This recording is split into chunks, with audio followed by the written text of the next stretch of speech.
Alors bonjour à tous, j'espère que vous allez bien. Aujourd'hui, on va parler de Dubaï et de l'avenir en fait de cette ville, de cette région également, avec le changement climatique. Donc on reste dans la thématique qui est très récente puisqu'on a eu donc un épisode de canicule en France, en Europe, dans d'autres pays évidemment. Et la question qu'on va se poser aujourd'hui, c'est est-ce qu'il est pertinent en fait de s'installer dans des régions, notamment la région du Golfe, plus globalement que Dubaï, est-ce que c'est toujours pertinent?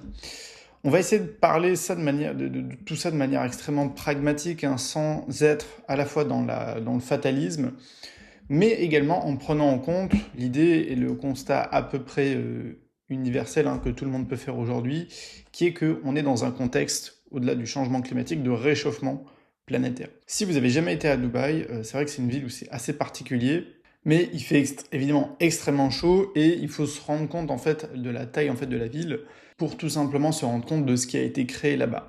Alors on va souvent vous dire ouais, Dubaï ça a été construit en plein désert. En fait le problème et le contexte de cette région c'est que la région entière est un immense désert. Alors le seul pays le plus proche dont on parle beaucoup en tout cas actuellement, c'est l'Iran. Et l'Iran, oui, a finalement à peu près les mêmes contextes que les pays du Golfe, puisqu'ils sont face en fait à des risques hydriques vraiment majeurs. Sauf que eux, en plus, c'est un pays qui est beaucoup plus peuplé que les Émirats, l'Arabie, le Qatar, etc. Et donc là, nous, ce qu'on peut se demander, c'est effectivement déjà aujourd'hui, est-ce que c'est pertinent, toujours pareil, d'aller à Dubaï avec le contexte du conflit actuel entre les États-Unis et l'Iran, et est-ce qu'à l'avenir, en fait, ça reste pertinent? Bon, effectivement, pour moi, mon avis, très simplement, c'est de dire qu'aujourd'hui, et avec les épisodes qu'on vient de vivre en France, ça annonce quand même une très mauvaise chose pour le futur de la région et pour le futur de Dubaï. C'est juste pour vous dire ici, par exemple, j'ai pris une carte là de météo avec l'affichage des températures. Alors, le code couleur est un peu trompeur parce qu'en fait, ici, à partir du moment où on est au-delà des 30-35 degrés, en fait, on sort du rouge. Donc, en fait, la région qui apparaît comme étant presque blanche ici, en fait, on est autour des 40 degrés. C'est juste pour vous dire qu'en fait, toute cette région-là est en fait est à risque majeur lié au réchauffement. Alors, pas juste au réchauffement climatique, déjà, cette région, naturellement, elle est extrêmement aride. Donc l'idée, c'est est-ce que vraiment pour nous expatriés, pour nous personnes qui souhaitons tout simplement chercher un lieu de vie, est-ce que c'est pertinent? Moi, j'ai de très très gros doutes à ce sujet, sachant que, voilà, comme je vous le dis à chaque fois, j'y ai déjà été à plusieurs reprises.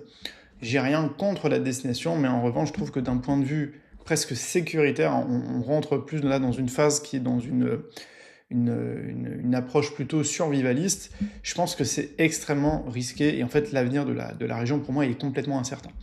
Actuellement, ce qu'il faut comprendre, c'est que tous les pays du Golfe, donc que ce soit les Émirats, mais également le Qatar et toute l'Arabie Saoudite et on va dire plein d'autres petits pays autour, font tourner leur économie et leur système, notamment de refroidissement, de pompes d'eau de mer, etc., d'usines de dessalement de l'eau de mer, grâce au pétrole et au gaz. Donc tant qu'en fait cette ressource-là elle est abondante, il n'y a pas de problème.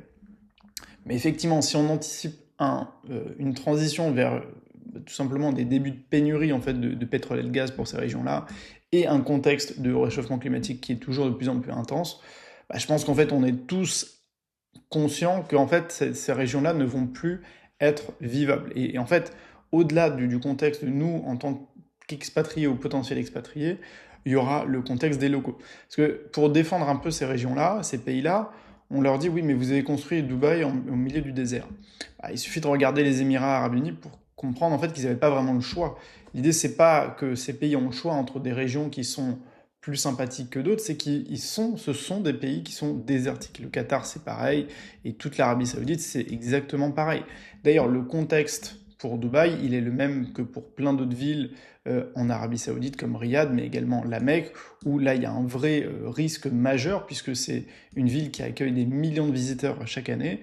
Et d'ailleurs, vous le savez peut-être, mais il y a des morts tous les ans à cause des fortes chaleurs, etc. Et donc c'est des villes qui sont obligées de combattre de la manière dont ils peuvent les effets alors, du réchauffement, mais le fait que ce soit des régions extrêmement chaudes.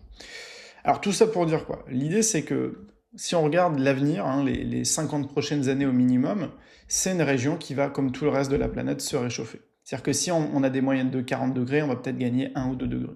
Et donc la réalité, c'est que cette région-là, et je ne sais pas comment en interne dans ces pays-là, ils arrivent à gérer et anticiper cette situation, mais ça va devenir en fait de plus en plus problématique. Et moi, pour moi, ça reste mon avis personnel, ça reste vraiment quelque chose qui est éliminatoire en termes de destination. C'est-à-dire que je ne peux pas concevoir être dans un pays où, à la moindre panne d'électricité, problème d'alimentation en eau, bah, ça devient dangereux, voire de manière vitale. C'est-à-dire que là, il faut imaginer qu'il y ait...